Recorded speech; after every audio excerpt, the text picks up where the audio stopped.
نامی تو را شنیدم، وصفی تو را بدیدم، در همه خلقی جهان مثالی تو ندیدم.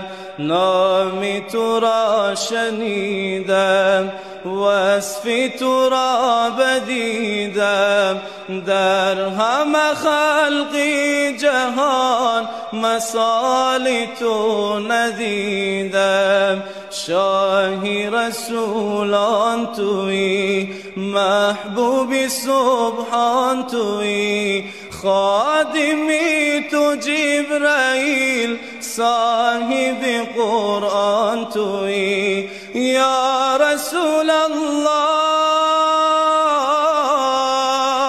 از همه کس بهترینی، یا رسول الله